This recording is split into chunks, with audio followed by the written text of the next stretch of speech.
आज का संदेश केवल दिव्य और पुण्य आत्माओं के पास ही पहुंच पाएगा, क्योंकि इस संदेश के हकदार केवल वही हैं।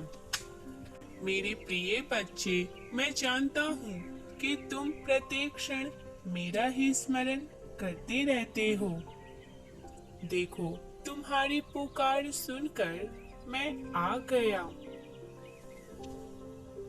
अब तनिक मुस्कुराओ, क्योंकि तुम्हारी मुस्कान मुझे बेहद प्रसन्न कर देती है।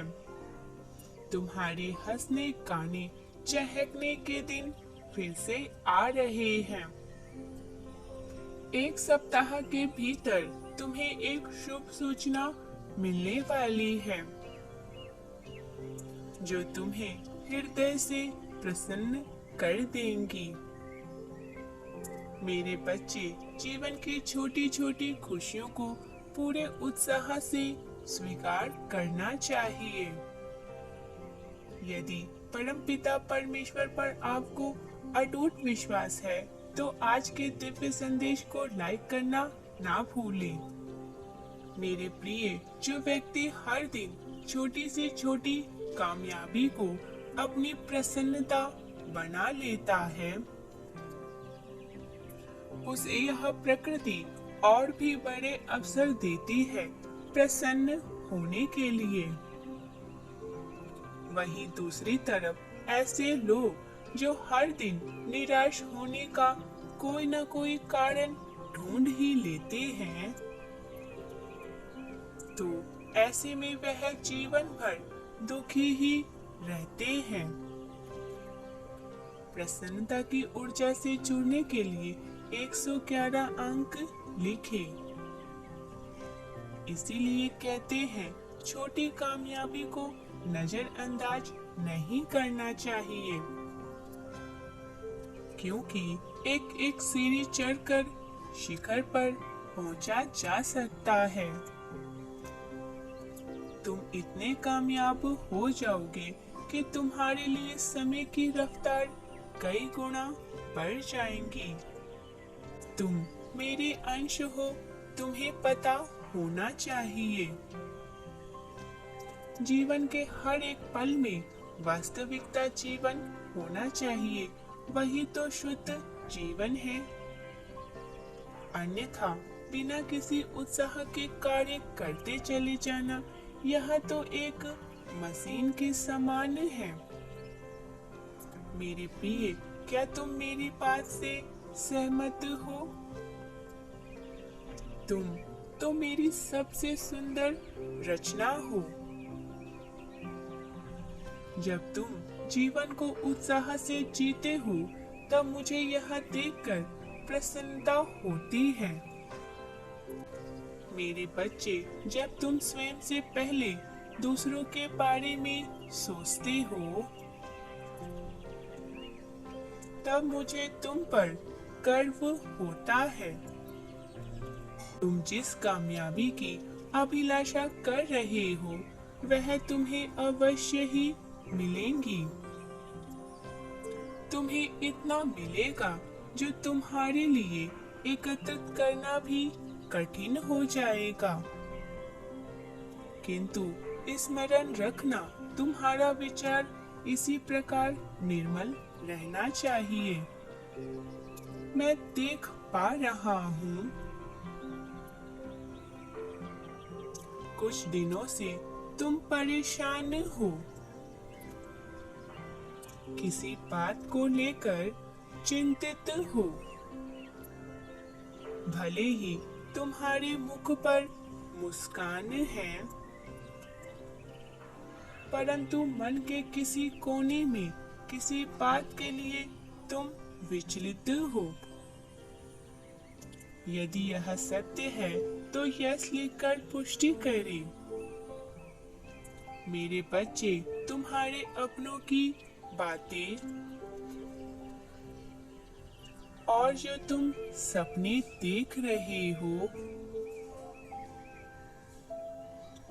उनको लेकर तुम चिंतित रहते हो।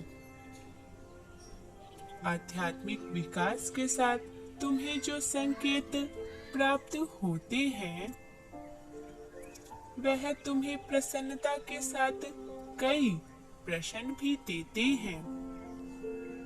ऐसे में तुम्हें बिल्कुल भी नहीं घबराना है। तुम स्वप्न में एक साथ भूत और भविष्य को देख रहे हो। तुम्हारे पूर्व जन्मों के चलचित्र अचानक तुम्हारे समक्ष आ जाते हैं। तो कभी तुम भविष्य की कुछ घटनाएं को देख लेते हो। यह सब होना एक बहुत बड़ा कारण है। मेरे प्रिय, ध्यान में तुम्हें प्रकाश पुंज दिखता है, तो कभी सारा दिन सर दर्द रहता है। तुम धीरे धीरे अपने सूक्ष्म शरीर के प्रति सचेत और जागृत हो रहे हो। जिस प्रकार जब किसी वस्तु का मंथन किया जाता है, तब उस वस्तु का मूल तत्व ऊपरी सतह पर तैरने लगता है। ठीक उसी प्रकार जब शक्ति का आध्यात्मिक मंथन होता है, तब उसकी भूतकाल से जुड़ी और भविष्य की घटनाएं उभर के उसके सामने आने लगती हैं, जिसके साथ ही व्यक्ति के वह कर्म नष्ट होने प्रारंभ हो जाते हैं जो उसे पीड़ा दे रहे होते थे। ऐसा ही कुछ तुम्हारे साथ भी हो रहा है। तुम क्यों घबरा रहे हो? मैं हूं ना तुम्हारे इस नए सफर के साथ। तुम क्यों चिंतित होते हो?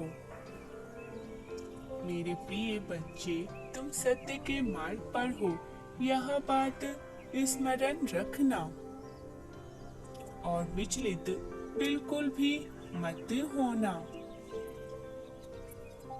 मैंने तुम्हें अपना सुरक्षा कवच प्रदान किया है, जो तुम्हें हर एक परिस्थिति में मेरे होने का एहसास कराता रहेगा। मेरे प्रिय बच्चे, जब तुम अपना एक कदम मेरी ओर बढ़ाते हो, तब मैं प्रेम से सैकड़ों कदम भागते हुए तुम्हारी ओर आता हूँ। क्योंकि तुम तो शायद अपने सभी पूर्व जन्मों को भूल गए हो, किंतु मैं तो कब से तुम्हारी प्रतीक्षा कर रहा हूँ कि कब मेरी संतान मेरे पास भागते हुए आएंगी और मुझे प्रेम से पुकारेंगी और मुझे प्रेम करेगी। तुम प्रेम से अधिक व्याकुल हूँ मैं। यदि आप परमेश्वर से प्रेम करते हैं तो लिखे, हाँ मैं अपने ईश्वर से बेहद प्रेम करता हूँ।